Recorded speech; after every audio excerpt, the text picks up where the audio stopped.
ناظرین کرام السلام علیکم۔ دانا کہتے ہیں کہ زندگی کتاب علم کی کتابوں پر بھاری ہوتی ہے اور زندگی سب سے بڑا استاد ہے۔ سچ یہ ہے کہ نہ یہ قول سب پر لاگو ہوتا ہے، نہ ہی زندگی ہر کسی کے لیے سب سے بڑا استاد ہوتی ہے۔ زندگی استاد ان کے لیے ہوتی ہے جو اپنے تجربات سے سیکھتے، احوال پر غور کرتے، تقاضوں اور تجربات کے سانچے میں ڈلتے اور مشاہدات کے خزانے اکٹھے کرتے رہتے ہیں۔ قرب الہی سے فیض یافتہ کسی شخصیت کی روحانی کیفیات اور تصرفات کا ذکر یقین اور عقیدت سے کیا جاتا ہے، اور یقین کیجیے کہ اس وادی میں جھوٹ یا غلط بیانی کا نہ کوئی مقام ہے اور نہ ہی ضرورت۔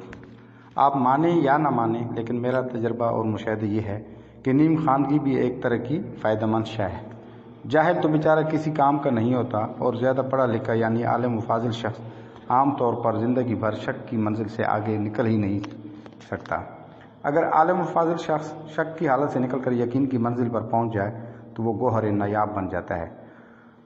سوال پرانا ہے، دہرانے میں کوئی حرج نہیں۔ آپ کے لیے زندگی میں کس چیز کی زیادہ اہمیت ہے؟ دولت، محبت، شہرت، عزت یا طاقت؟ ترجیح کے اعتبار سے اگر آپ ان باتوں کی فہرست بنائیں جنہیں آپ زندگی میں اہم سمجھتے ہیں، مثلاً سماجی رتبہ، عزت، اہمیت، پبلک امیج، معاشرے پر اثر انداز ہونے کی طاقت، لوگوں کی زندگیاں تبدیل کرنے کی صلاحیت، مخلص دوستی، آگے بڑھنے کی بے پناہ خواہش، مقبولیت، معاشرتی مقام، اپنی پہچان، کیریئر کی کامیابی، کھوجنے کی لگن، بہم مہم جوئی، روحانیت، انسان دوستی، سچائی، دیانتداری، بھائی چارہ اور اختیار وغیرہ وغیرہ۔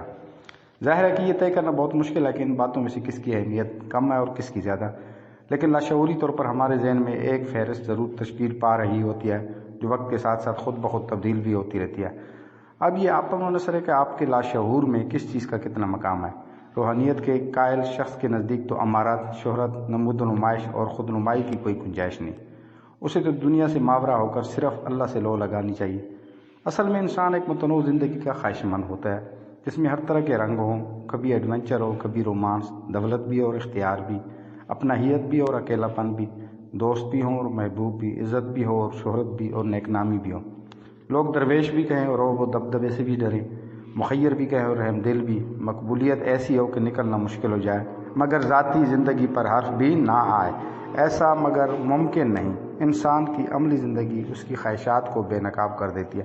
شہرت کا چسکا سب سے بڑا ہے۔ مقبولیت کی لت جب کسی کو لگ جاتی ہے تو سب سے پہلا خون سچ کا ہوتا ہے۔ بدقسمتی سے یہ روش اب ہمارے معاشرے میں عام ہو چلی ہے۔ اسی روش کے سائے میں ہمارے لیڈران اپنے مقاصد کے حصول کے لیے تعصبات کو ہوا دیتے ہیں۔ وہ قانون، قاعدے اور ضابطے کو طاقتور کی ڈھال قرار دیتے ہیں اور عام آدمی کے دماغ میں نظام کے خلاف نفرت ابھار کر اپنی مقبولیت کی راہ ہموار کرتے ہیں، کیونکہ عام آدمی کو ان میں نجات دہندہ نظر آتا ہے۔ ایسے لیڈران عقل اور دلیل سے ماورا ہو کر محض جذباتی نعرے بازی سے معاشرے کے ایک مخصوص طبقے کی حمایت حاصل کرنے کی کوشش کرتے ہیں، اور پھر شعلہ بیانی کے بلبوتے پر معاشرے کی اعتدال پسند آوازوں اور پرمغز دانشوروں کو بزدلی کا طعنہ دے کر دبانے کی کوشش کرتے ہیں۔ ایسے لیڈران معاشرے کی اقدار، روایات اور اخلاقیات کی دھجیاں اڑانے سے بھی گریز نہیں کرتے۔ ایک سادہ سا کنڈا وہ یہ اپناتے ہیں کہ عوام کے اس طبقے کو جو نظام سے بیزار ہوتا ہے یہ یقین دلاتے ہیں کہ ایک خاص گروہ، جماعت یا اشرافیہ کا مخصوص طبقہ ان کی تمام مصیبتوں کا ذمہ دار ہے، اور یوں وہ اپنی تمام توپوں کا رخ اس ایک طبقے کی طرف موڑ کر عوام کو اس سے متنفر کر دیتے ہیں۔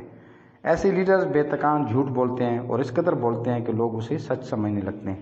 اسی تکنیک کو استعمال کرتے ہوئے وہ اپنے سیاسی مخالفین کی کردار کشی کرتے ہیں۔ وہ گھمبیر مسائل کا حل نہایت سادہ انداز میں یوں پیش کرتے ہیں کہ لوگ ان کی ذہانت سے متاثر ہو جاتے ہیں، البتہ یہ حل حماقت پر مبنی ہوتا ہے۔ وما علینا الا البلاغ۔